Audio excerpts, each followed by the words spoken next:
हरे कृष्णा। श्री शिवाय नमस्तुभ्यम। आज दिनांक है 9 फरवरी। आज दिन है सोमवार और आज फाल्गुन मास के कृष्ण पक्ष की अष्टमी तिथि है। आज आप सुनेंगे फाल्गुन मास महात्म्य के 8वें दिन की कथा। लेकिन उससे पहले आंखें बंद करिए और मन में भगवान का स्मरण कीजिए, क्योंकि आज हम बात करने जा रहे हैं उस पावन कथा की जिसमें भगवान स्वयं भक्तों के कष्ट हर लेते हैं। क्या आपने कभी सोचा है कि अगर जीवन में दुख ही दुख हो तो भगवान कब साथ देते हैं? शास्त्र कहते हैं फाल्गुन मास में किया गया एक छोटा सा पुण्य भी जीवन की सबसे बड़ी पीड़ा को मिटा देता है। आज हम जानेंगे फाल्गुन मास का महात्म्य, अध्याय 8 की वह कथा जो दिल को छू लेती है। लेकिन उससे पहले सुनिए भगवान शिव को समर्पित कावड़ यात्रा से जुड़ी एक बहुत ही रोचक और प्रेरणादायक कहानी। अगर आपको यह कथा अच्छी लगती हो तो बिना कहे वीडियो को लाइक जरूर करें और कमेंट करके अपने भाव भी अवश्य व्यक्त करें और आपके अपने इस भक्ति भरे चैनल को सब्सक्राइब जरूर करें। हर हर महादेव। हर साल भोले भंडारी के भक्त धार्मिक स्थलों से गंगाजल से भरी कावड़ लेकर पैदल यात्रा करते हुए अपने अपने घरों की ओर लौटते हैं। इसी पवित्र यात्रा को कावड़ यात्रा कहा जाता है। ऐसे ही भोलेनाथ के एक परम भक्त भोलाराम ने सावन महीने के पहले सप्ताह हरिद्वार से गंगाजल लेकर बाबा विश्वनाथ वाराणसी तक पैदल कावड़ यात्रा करने का निश्चय किया। यह कावड़ यात्रा अब तक की सबसे लंबी यात्राओं में से एक बनने वाली थी। भोलाराम के इस ऐलान से आसपास के गांव में खलबली मच गई, क्योंकि भोलाराम शारीरिक रूप से मजबूत नहीं था, बल्कि वह कमजोर कदकाठी का व्यक्ति था। फिर भी उसने ऐसा बड़ा और कठिन संकल्प कर लिया था जहां अच्छे अच्छे बलशाली लोग भी घुटने टेक देते हैं। जब भोलाराम के परिवार वालों को इस संकल्प के बारे में पता चला तो उन्होंने उसे बहुत समझाने की कोशिश की। उन्होंने कहा, इतनी लंबी पैदल यात्रा तुम्हारे बस की बात नहीं है, तुम अपना संकल्प बदल लो, इसे तोड़ दो। लेकिन भोलाराम का संकल्प अटूट था। उसने साफ कह दिया कि अब चाहे कोई उसका साथ दे या ना दे, वह अकेला ही कावड़ यात्रा जाएगा। भोलाराम की इस कावड़ सजाने के लिए गांव के बहुत सारे लोग इकट्ठा हो गए। सब लोग उसका उत्साह बढ़ाने लगे। भोलाराम को अपने भोले भंडारी पर पूर्ण विश्वास था। इसी विश्वास के सहारे उसे यह कठिन यात्रा छोटी सी लग रही थी। दरअसल यह उसकी पहली महाकाल कावड़ यात्रा थी।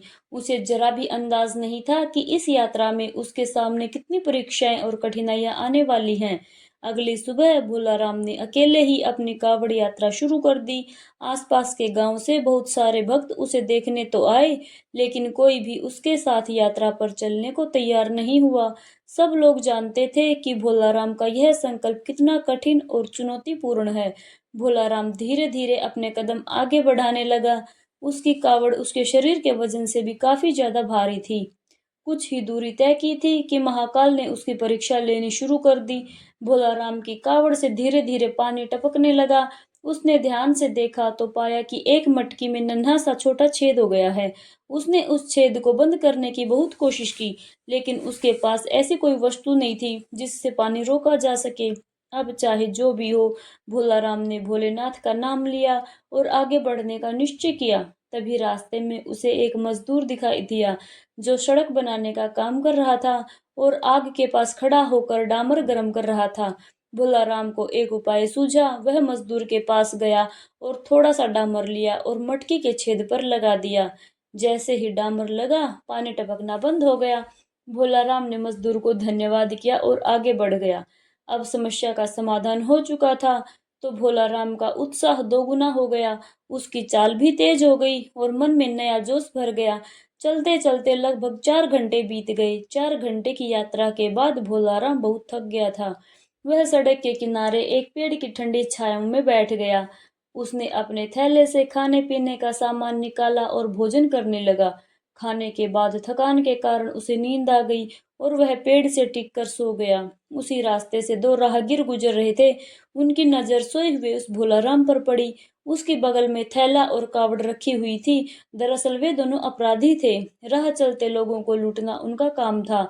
उन्होंने भोलाराम का थैला चुराने का मन बनाया और दबे पांव उसकी ओर बढ़ने लगे। जैसे ही उन्होंने थैला उठाया, उनके पैरों तले जमीन खिसक गई, क्योंकि उसी क्षण भोलाराम के सिर के ऊपर एक विशालकाय भयानक सांप फन फैलाए खड़ा हो गया।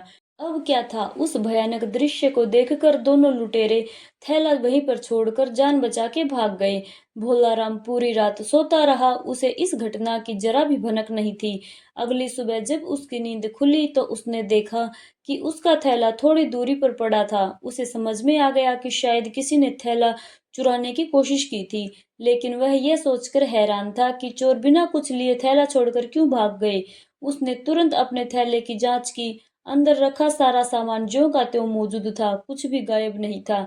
भोलाराम ने भोलेनाथ का धन्यवाद किया, निश्चिंत हुआ और अपनी नित्य क्रिया करके फिर से कावड़ यात्रा प्रारंभ कर दी। अब भोलाराम को महाकाल की यात्रा में अद्भुत आनंद आने लग गया। वह पैदल चलता हुआ रास्ते भर भोलेनाथ का स्मरण करता, भजन गाता और गीत गुनगुनाते हुए अपनी पावन कावड़ यात्रा आगे बढ़ा रहा था। भोलाराम को रास्ते में कावड़ ले जाते देख बहुत सारे श्रद्धालु उसे श्रद्धा से निहारते थे। कई लोग खाने पीने की वस्तुएं भेंट करते, तो कई लोग उसे पैसे भी देते थे। इसी तरह चलते चलते भोलाराम को सफर करते हुए पूरे 8 दिन बीत चुके थे, लेकिन अभी तक उसने केवल आधा ही सफर तय किया था। रास्ते भर हल्की हल्की बारिश की बूंदें गिरती रही, जिसकी वजह से भोलाराम को थकान का एहसास तक नहीं हुआ। अब तक उसके सफर में कोई खास परेशानी नहीं आई थी, लेकिन अब उसकी मुश्किलें बढ़ने वाली थी। जो बारिश अब तक धीरे धीरे बरस रही थी, वह अब तेज होने वाली थी। चारों तरफ नदियों और नालों का जलस्तर बढ़ रहा था और भोलाराम को आगे पैदल चलते हुए कई नदी नाले पार करने थे। भोलाराम शारीरिक रूप से भले ही कमजोर था, लेकिन उसके हौसले बहुत बुलंद थे। महाकाल की भक्ति ने उसे ऐसी हिम्मत और ऐसा साहस दिया कि वह बिना किसी डर, बिना किसी विघ्न बाधा के अपनी कावड़ यात्रा को पूर्ण करने के लिए आगे बढ़ता ही रहा। अचानक रास्ते में भोलाराम को लोगों की एक बहुत भीड़ दिखाई दी।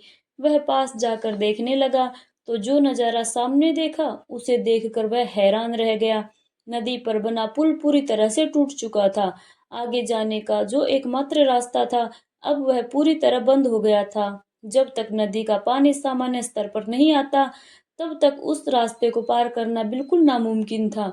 भोलाराम ने मन में विश्वास रखा, भोलेनाथ का सहारा लिया और अपनी कावड़ लेकर सड़क के किनारे बैठ गया। वह वहीं बैठकर धैर्य से पानी उतरने का इंतजार करने लग गया। 4 घंटे बीत चुके थे। तभी अचानक वहां एक एम्बुलेंस आकर रुकी। उस एम्बुलेंस में से एक मंत्री को ले जाया जा रहा था, लेकिन पुल टूटने के कारण एम्बुलेंस को भी वहीं रुकना पड़ा। जैसे ही मंत्री के काफिलों को पुल टूटने की जानकारी मिली, तो तुरंत मंत्री के लिए हेलीकॉप्टर मंगवाया गया। हेलीकॉप्टर आते ही मंत्री के साथ साथ वहां बैठे बाकी लोगों को भी नदी के उस पार जाने का मौका मिल गया। उन्हीं लोगों के बीच भोलाराम भी था, जो अपनी कावड़ लेकर हेलीकॉप्टर में बैठ गया और नदी पार कर ली। नदी पार करते ही भोलाराम ने मन ही मन भोलेनाथ को धन्यवाद दिया और फिर पूरे विश्वास के साथ अपना सफर आगे जारी रखा। कुछ दूर जाने पर भोलाराम को गांव के किनारे एक पहाड़ी के ऊपर छोटा सा मंदिर दिखाई दिया। मंदिर देखकर उसके मन में विचार आया, क्यों ना दर्शन कर लिए जाएं। वह अपने कावड़ कंधे पर उठाकर मंदिर की ओर बढ़ने लग गया। मंदिर ऊंचाई पर था, ऊपर चढ़ना आसान नहीं था। कई बार उसके पांव फिसले, लेकिन वह पेड़ों की शाखाएं पकड़ पकड़ कर किसी तरह मंदिर के द्वार तक पहुंच ही गया। उसने बाहर अपनी कावड़ रखी और मंदिर के अंदर प्रवेश किया। अंदर जाते ही उसने देखा कि एक साधु ध्यान में बैठे हुए हैं और भोलाराम की आहट सुनते ही साधु ने आंखें खोली और भोलाराम को उसके नाम से पुकारते हुए बोले, भोलाराम, मुझे पानी दे दो, मुझे बहुत जोर से प्यास लगी है। यह सुनकर भोलाराम चौंक गया। वह सोच में पड़ गया कि यह साधु उसका नाम कैसे जानते हैं। भोलाराम हाथ जोड़कर खड़ा हो गया और बोला, बाबा, मैं कावड़ में पवित्र जल लेकर जा रहा हूँ, जो मुझे अपने भोलेनाथ को अर्पित करना है। अगर मैंने यह जल आपको पिला दिया, तो मेरे पास चढ़ाने के लिए कुछ भी नहीं बचेगा। वैसे भी रास्ते में बहुत सा जल पहले ही गिर चुका है। कृपया मुझे क्षमा करें, मैं यह जल आपको नहीं दे सकता। इतना कहकर भोलाराम मंदिर से बाहर आ गया। अपनी कावड़ लेकर पहाड़ी से नीचे उतरने लग गया। भोलाराम आगे कच्चे रास्ते पर चल पड़ा। थोड़ी ही दूर पर उसे गांव दिखाई दिया। जैसे ही वह गांव के पास पहुंचा, कुछ लोग बैठे हुए नजर आए। भोलाराम को कावड़ ले जाते देख सारे गांव वाले उसके पास आ गए। वह उसे खाने पीने की चीजें देने लगे। तभी भोलाराम ने सबको रोक दिया और बोला, अगर आप मुझे कुछ देना ही चाहते हैं तो पीछे पहाड़ी पर एक मंदिर है, वहाँ एक साधु बाबा भूखे प्यासे बैठे हैं। कृपया यह सारी सामग्री उनके पास भिजवा दीजिए। यह सुनकर गांव वाले हैरान हो गए। वह बोले, भैया, यहाँ कोई पहाड़ी नहीं है। यह पूरा इलाका जंगल है। यहाँ सिर्फ पेड़ पौधे हैं, इसके अलावा कुछ भी नहीं है। यह सुनकर भोलाराम सोच में पड़ गया। थोड़ी देर बाद वह बोला, मैं पूरे विश्वास के साथ कह सकता हूँ कि यहाँ एक पहाड़ी है और उस पर मंदिर भी है। आप सब मेरे साथ चलिए, मैं आपको दिखाता हूँ। भोलाराम गांव वालों को साथ लेकर पहाड़ी खोजने निकल पड़ा। लेकिन थोड़ी दूर चलते ही उसे महसूस होने लगा कि वह किसी अनजान रास्ते पर आ गया। बहुत दूर चलने के बाद भी उसे ना कोई पहाड़ी दिखाई दी और ना ही कोई मंदिर। तब उसने गांव वालों से पूछा, क्या आपके गांव में आने का कोई और रास्ता भी है? गांव वालों ने मना कर दिया। सबने मिलकर भोलाराम को समझाया, भैया, यहाँ ना तो कोई पहाड़ी है और ना ही कोई मंदिर है और ना ही कोई साधु बाबा रहते हैं। आप शायद थकान की वजह से भ्रम में हैं। अपनी कावड़ यात्रा फिर से शुरू कीजिए।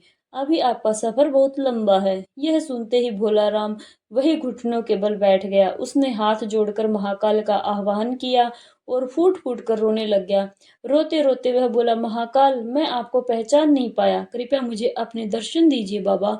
मैं जानता हूँ भोलेनाथ कि साधु के वेश में आप ही थे। मैं आपके लिए जल लाया हूँ प्रभु, और मैं आपको जल पिलाए बिना यहाँ से जाने वाला नहीं हूँ।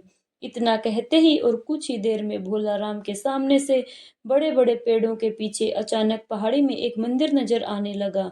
गांव के सभी लोग उस मंदिर को देखकर हैरान रह गए, क्योंकि वह मंदिर आज से पहले किसी ने कभी नहीं देखा था। मंदिर देखते ही भोलाराम कावड़ लेकर दौड़ पड़ा और दोबारा उसी मंदिर में प्रवेश कर गया। गांव के लोग पहाड़ी के नीचे खड़े होकर भोलेनाथ की सारी महिमा को देख रहे थे। वह मंदिर अत्यंत रहस्यमय था, जिसे आज से पहले किसी ने नहीं देखा था। भोलाराम ने मंदिर के अंदर पहुंचते ही साधु के सामने अपनी कावड़ रख दी। तब साधु ने भोलाराम से कहा, अब मेरे मस्तक पे जल डालो। और जैसे ही भोलाराम मटकी से साधु के सिर पे जल डालता है, अचानक उसके सामने का सारा दृश्य बदल जाता है और वह स्वयं को वाराणसी की गंगा नदी के किनारे पाता है। उसे कुछ समझ में नहीं आ रहा था, क्योंकि अभी यहाँ तक पहुँचने के लिए उसे 5 दिन का कठिन सफर तय करना था। लेकिन यह तो पलक झपकते ही पूरा हो चुका था। अब भोलाराम भोलेनाथ की इस महिमा को समझ चुका था। यह जानकर भोलेराम की आंखों में आंसू आ गए और वह गंगा नदी के किनारे भोलेनाथ के ध्यान में बैठ गया। भोलाराम की कावड़ यात्रा स्वयं महाकाल ने संपन्न की थी और उसकी कावड़ यात्रा पूरी होते ही भोलेनाथ की यह अद्भुत गाथा भी समाप्त होती है। आपको यह कथा कैसी लगी जरूर बताइएगा। अब सुनिए आज का महात्म्य। एक बार नैमिषारण्य तीर्थ में एकत्रित शौनक आदि ऋषियों में शौनक जी ने श्री सूत जी से कहा, हे सूत जी महाराज, आप समस्त धर्मों के ज्ञाता हैं। जब सभी धर्मों से रहित भयंकर कलयुग आता है, तब मनुष्य दुष्कर्म में प्रवृत्त होकर सभी धर्मों का त्याग कर देता है। उनकी आयु बहुत कम हो जाती है। उनकी प्राण शक्ति, बल, पराक्रम, तपस्या और कर्म अनुसार प्रायणता नष्ट हो जाती है।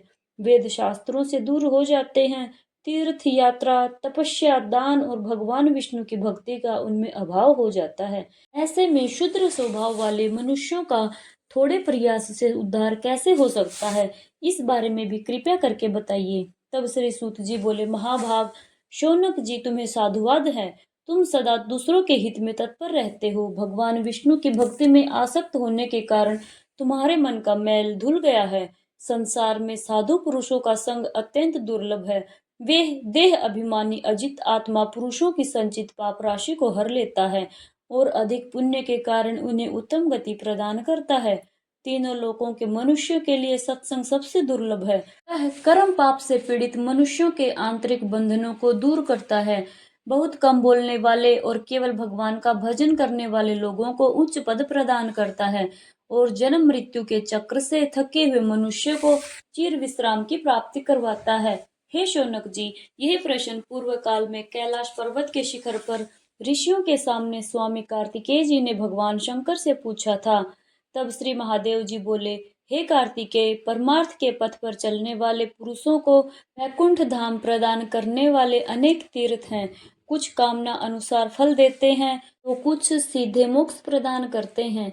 गंगा, गोदावरी, नर्मदा, ताप्ती, यमुना, श्रीपा, पूर्णिमा, गौतमी, कौशिक, चंद्रभागा, सरयू, सिंधु और सरस्वती, यह सभी पवित्र नदियां हैं। इनका बार बार सेवन भोग और मोक्ष दोनों प्रदान करता है। अयोध्या, द्वारका, काशी, मथुरा, अवंती, कुरुक्षेत्र, रामतीर्थ, कांची, पुष्कर, पुरुषोत्तम क्षेत्र, वराह क्षेत्र और बंदरी नामक महाक्षेत्र, यह सभी उत्तम तीर्थ माने गए हैं। अयोध्यापुरी का विधि पूर्वक दर्शन करने से मनुष्य सभी पापों से मुक्त होकर भगवान विष्णु के धाम को प्राप्त करता है। द्वारिका में साक्षात भगवान श्री हरि विराजमान हैं। वे अपने मंदिर को कभी नहीं छोड़ते। काशी में 80 और वरुणा के बीच 5 कोस का क्षेत्र है।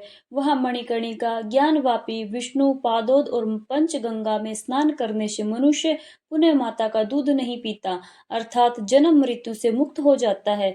मथुरा में भगवान श्री कृष्ण के जन्म स्थान के दर्शन से मनुष्य सभी पापों से मुक्त हो जाता है। विश्राम तीर्थ में विधि पूर्वक स्नान करके तिल सहित जल से तर्पण करने पर मनुष्य अपने पितरों का नरक से उद्धार करता है और स्वयं ही विष्णु लोक को प्राप्त होता है। अवंतीपुरी में जब वैशाख मास आता है, तब जो मनुष्य क्षिप्रा नदी के पवित्र जल में विधि पूर्वक स्नान करता है, कोटि तीर्थ में गोता लगाता है, श्रेष्ठ ब्राह्मणों को श्रद्धा से भोजन करवाता है और महाकालेश्वर भगवान शिव के दर्शन करता है, वह समस्त पापों से मुक्त हो जाता है। कुरुक्षेत्र और रामतीर्थ में सूर्य ग्रहण के अवसर पर यथाशक्ति स्वर्ण दान करने से मनुष्य मोक्ष का अधिकारी बनता है। हरि क्षेत्र में पादोदक तीर्थ के जल में स्नान करके श्री हरि के दर्शन करने से पुरुष सभी पापों से मुक्त होकर भगवान विष्णु के साथ आनंद का भोग करता है। विष्णु कांची में साक्षात भगवान विष्णु और शिव कांची में साक्षात भगवान शिव निवास करते हैं। दोनों में कोई भेद नहीं है, इसलिए दोनों की भक्ति करने से ही मुक्ति सहज रूप से प्राप्त हो जाती है। भगवान विष्णु का बद्री नामक क्षेत्र तीनों लोकों में अत्यंत दुर्लभ है। उसके केवल स्मरण मात्र से ही महापापी मनुष्य भी तत्काल पाप रहित हो जाता है और मृत्यु के बाद मोक्ष का भागी बनता है। स्वर्ग, पृथ्वी और रसातल में अनेक तीर्थ विद्यमान हैं, परंतु बद्री तीर्थ के समान ना कोई तीर्थ हुआ है और ना कभी होगा। कार्तिक मास में तप, योग और समाधि से तथा संपूर्ण तीर्थों में स्नान करने से जो फल प्राप्त होता है, वही फल बद्री क्षेत्र के भली भांति दर्शन मात्र से ही प्राप्त हो जाता है। तब भगवान स्कंद ने प्रश्न किया, हे प्रभु, यह बद्री क्षेत्र कैसे उत्पन्न हुआ? किन किन लोगों ने इसका सेवन अर्थात दर्शन किया है और इस क्षेत्र के अधिपति कौन हैं? कृपया यह सब विस्तार पूर्वक बताइए। तब भगवान शिव इस प्रकार कहने लगे, हे कार्तिकेय, यह बद्री क्षेत्र अनादि सिद्ध है। जैसे वेद स्वयं भगवान के शरीर स्वरूप हैं, उसी प्रकार यह क्षेत्र भी, और इस क्षेत्र के अधिपति साक्षात भगवान नारायण स्वयं हैं। नारद आदि महर्षियों ने इस तीर्थ का दर्शन किया है और इसका सेवन किया है। काशी में श्री पर्वत के शिखर पर तथा कैलाश में पार्वती सहित मेरे प्रति जो प्रीति है, उससे अनंत गुनी अधिक प्रीति बद्री क्षेत्र में है। अन्य तीर्थों में मनुष्य यदि अपने धर्म का विधि पूर्वक पालन करते हुए मृत्यु को प्राप्त होता है, तो उसे मुक्ति मिल जाती है, किंतु बद्री क्षेत्र के केवल दर्शन मात्र से ही मुक्ति मनुष्य के हाथ में आ जाती है। जहाँ भगवान नारायण के चरणों का सानिध्य है, जहाँ साक्षात अग्निदेव का निवास है और जहाँ केदार रूप में मेरा लिंग प्रतिष्ठित है, वह सब बद्री क्षेत्र के अंतर्गत आता है। केदार के दर्शन, स्पर्श और भक्ति भाव से पूजन करने पर कोटि कोटि जन्मों के पाप तुरंत ही भस्म हो जाते हैं। उस क्षेत्र में विशेष रूप से मैं अपनी समस्त कलाओं सहित स्थित रहता हूँ। पूर्व काल में नैष्ठिक ब्रह्मचार्य का पालन करने वाले ऋषियों का समुदाय प्रयाग में एकत्रित हुआ था। वही प्रयाग जहाँ भगवती गंगा यमुना के साथ मिलती हैं और जहाँ त्रिभुवन विख्यात दशा अश्वमेध नामक तीर्थ स्थित है, वही भगवान अग्निदेव ऋषियों के समक्ष उपस्थित हुए और अत्यंत विनीत भाव से बोले, आप सभी एक दृष्टि और एक ज्ञान वाले हैं। आप सभी ब्रह्म देवता हैं, श्रेष्ठ जनों के प्रति करुणा से परिपूर्ण हैं, आर्द्र हृदय वाले और दयालु हैं। आप सभी को यहाँ उपस्थित देखकर मैं यह पूछना चाहता हूँ कि सब प्रकार की दूषित वस्तुओं के भक्षण से उत्पन्न पाप से मेरा अंतःकरण लिप्त हो गया है। जो वस्तुएं खाने योग्य नहीं है, उन्हें भी खाने से जो पाप लगता है, उससे मैं भयभीत हूँ। हे ब्रह्मज्ञानियों, कृपया बताइए मेरा उद्धार कैसे होगा। इतने में ही सभी मुनियों में श्रेष्ठ व्यास जी गंगा में स्नान करके वहां आ पहुंचे। व्यास जी ने कहा, हे अग्निदेव, आपके सर्वभक्षण रूप पाप की निवृत्ति के लिए एक श्रेष्ठ उपाय है। आप बद्री क्षेत्र की शरण लीजिए, जहाँ देवताओं के देवता साक्षात भगवान जनार्दन विराजमान हैं, जो समस्त पापों का नाश करने वाले हैं। वहां गंगा जी के जल में स्नान करके भगवान की परिक्रमा और दंडवत प्रणाम करने से सभी पाप नष्ट हो जाते हैं।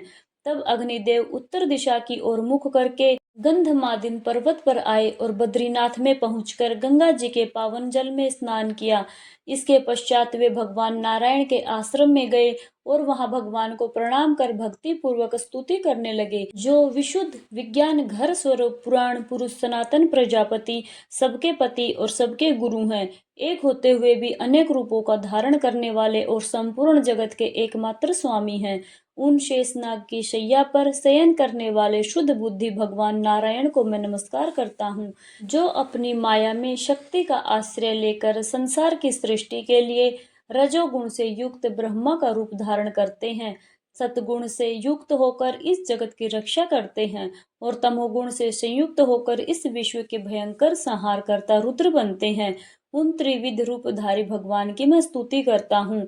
इस प्रकार की स्तुति सुनकर सर्वार्थ में भगवान नारायण अत्यंत प्रसन्न हुए और पवित्रता की कामना रखने वाले अग्निदेव से मधुर वाणी में बोले, हे अनघ, तुम्हारा कल्याण हो। तुम कोई वर मांगो, मैं तुम्हें वर देने के लिए ही आया हूँ।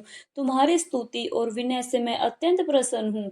तब अग्निदेव बोले, हे प्रभु, मैं जिस उद्देश्य से यहाँ आया हूँ वह सब आप जानते हैं, फिर भी निवेदन करता हूँ। मुझे सर्वभक्षी होना पड़ता है और इसी दोष के निवारण को लेकर मैं अत्यंत भयभीत हूँ।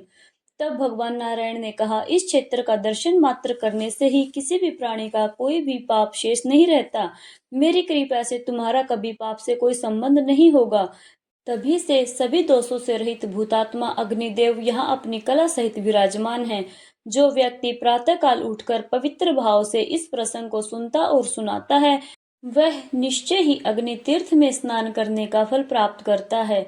जय भोलेनाथ, हर हर महादेव। आज के अध्याय में बस इतना ही। इस प्रकार फाल्गुन मास का यह 8वां अध्याय हमें सिखाता है कि जो भक्त सच्चे मन, श्रद्धा और भक्ति से इस पावन मास में भगवान शिव और हरि का स्मरण, पूजन और नाम जप करता है, उसके जीवन के समस्त कष्ट, रोग, पाप और भय स्वतः ही नष्ट हो जाते हैं। फाल्गुन मास में किया गया थोड़ा सा भी भजन, व्रत और दान असंख्य पुण्यों का फल देता है। भगवान भोलेनाथ अपने भक्तों की पुकार इस मास में शीघ्र सुनते हैं और उन्हें सुख, शांति और समृद्धि तथा मोक्ष का आशीर्वाद प्रदान करते हैं। जो व्यक्ति इस महात्म्य को श्रद्धा से सुनता या सुनाता है, उसके घर में कभी दरिद्रता नहीं आती और अंत समय में शिवलोक की प्राप्ति होती है। अतः हे भक्तजनों, इस दुर्लभ फाल्गुन मास को व्यर्थ न जाने दें। भगवान शिव की भक्ति में स्वयं को समर्पित करें, अपने जीवन को धन्य बनाएं। बोलो बाबा भोलेनाथ की जय। हर हर महादेव।